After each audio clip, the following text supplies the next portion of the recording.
የ12ኛ ዙር የጥራት ሽልማት ውድድር አንደኛ ደረጃ የልቀት ዋንጫ አሸናፊ ሆራይዘን አዲስ ጎማ ኃላፊነቱ የተወሰነ የግል ማህበር ሆራይዘን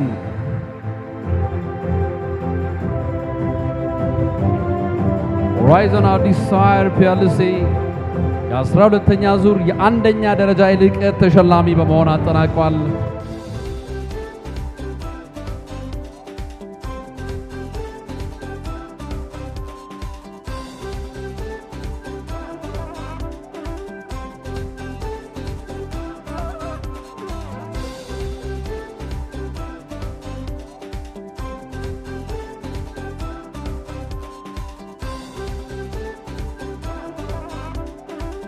የኢትዮጵያ ጥራት ሽልማት ውድድር መሳተፍ የጀመርነው ከ3 ዓመት ወዲህ ብቻ አይደለም። የ5 ዓመት የተሳትፎ ታሪክ ነው ያለን። በተለይ ላለፉት 3 ዓመታት ደግሞ በተከታታይ አንደኛ ደረጃ በመያዝ ያሸነፍንበት ሁኔታ ነው ያለው።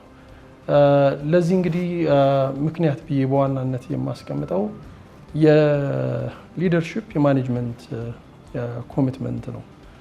ሆራይዘን አዲስ ጎማ የኢትዮጵያ ጥራት ሽልማትን መወዳደር ከመጀመሩ በፊት ሲስተሞች ላይ በስፋት ሰርቷል። የአይሶ ማኔጅመንት ሲስተሞች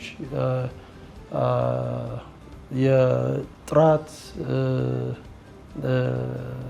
አካባቢ ጥበቃ፣ ኢነርጂ እንዲሁም ደግሞ ኦኩፔሽናል ሴፍቲ ኤንድ ሄልዝ ላይ አሁን ደግሞ ኖሌጅ ማኔጅመንት ላይ እየሰራን ያለንበት ሁኔታ ነው ያለው። ጥራት ለሆራይዘን ጥራት ለሚድሮክ በአጠቃላይ ልዩ ትኩረት የተሰጠው እና ደግሞ የማንደራደርበት ትልቅ ጉዳይ ከመሆኑ ጋር ተያይዞ አሁን ላይ እንደሚታወቀው ሆራይዘን ብቻ አይደለም ጥራትን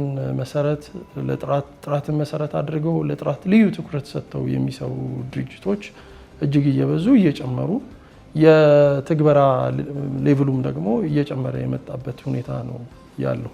ኮንቲኒየስ የሆነ ኢንቨስትመንት እንዲኖርና ድርጅቱ በሂደት እየተገነባ እያደገ እየሰፋ እየተሻሻለ ከመምጣቱ ጋር ተያይዞ ትልቅ ክሬዲት ለሲዋችን ቢኮዝ ሲዋችን የሰጡት አቴንሽን የሳቸው ሰፖርት የሳቸው ያልተቋረጠ ያልተገደበ ድጋፍ ለድርጅቱ እዚህ መድረስ ትልቅ አስተዋጽኦ ነበረው ብዬ ነው የማስበው። ዲፒቲ ሲዋችንም ቢሆን ድርጅቱም በቅርብ ያውቁታል፣ በቅርብ ይከታተሉታል። ለድርጅቱ ያላቸው ድጋፍ ለድርጅቱ ያላቸው ሰፖርት ድርጅቱን እዚህ እንዲደርስ ያደረገበት ሁኔታ ነው ያለው። ሆራይዘን እንግዲህ ለ3 ተከታታይ ዓመታት አሸናፊ ከመሆኑ ጋር ተያይዞ እንግዲህ ለቀጣይ 3 ዓመታት ከውድድር እንደሚወጣ ይጠበቃል። ከውድድር እኛ እንወጣለን ማለት የተጀመሩ ስራዎች ላይ ክፍተት ይፈጠራል ማለት በፍጹም አይደለም። ወደ ኋላ ላንመለስ የተጀመረ ስራ ነው፣ ለህልውና የሚሰራ ስራ ነው። ሌሎች ድርጅቶች የሚያደርጉትን ጥረት የሚሰሩትን ስራ ያለንን ልምድና ተሞክሮ በማካፈል የማገዝ የመስራት ስራ የምንሰራበት ሁኔታ ይኖራል። ያንንም ለማድረግ ደግሞ እንተጋለን።